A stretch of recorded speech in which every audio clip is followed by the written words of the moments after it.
Lazy people do a little work and think they should be winning, but winners work as hard as possible and still worry if they're being lazy. So if you're a winner, you ain't comfortable. But here's what you should know about winning before you chase it. Winning's not loyal to you. It doesn't care about you. Winning doesn't care how sore you are.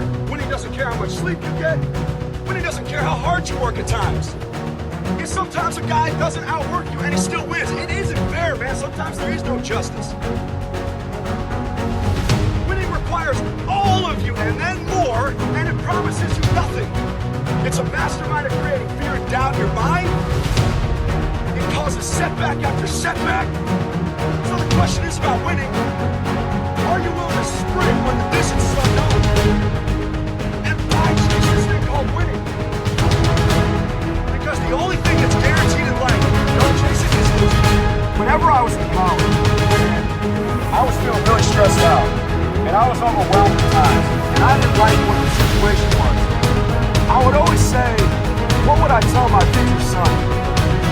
Because if I can't tell him to get through adversity right now, if I can't tell him to keep pushing through, if I can't say, if I don't live that, if I don't live through that, how am I going to ever give him genuine advice one day to get through it on his own? So you got to think, man, like sometimes you go through things and you don't know the reason for it, but it's not for right now. It's to help someone later, like your son or your daughter. Sometimes you're living through the toughest thing ever and you don't know why it's happening. But sometimes, guys, it's bigger than what you need to see right now. Sometimes your son will be looking you in the eye and say, Dad, how do I get through this? And then what are you going to tell him when you quit before? What are you going to tell him when you took shortcuts? That's the point, man. There's so much stuff that's bigger than you right now that you're going through for a bigger purpose than you can even imagine.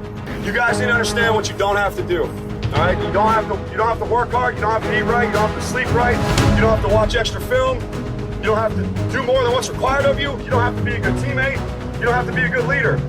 You don't have to do anything that you don't want to do. But you also don't have to win, you don't have to be a success in life. You don't have to help your team win, you don't have to do anything, you don't have to play. No one has to play you. So the greatest things in life take sacrifice and discipline. And that's why so few people achieve great things. Because they don't want to sacrifice, they don't want to discipline for something greater. So you see all these people that have great things in life that you look up to, it's because they were sacrificed and disciplined long before you ever knew them. That's the truth. So don't get mad later when you created your whole storm and then it starts raining on you.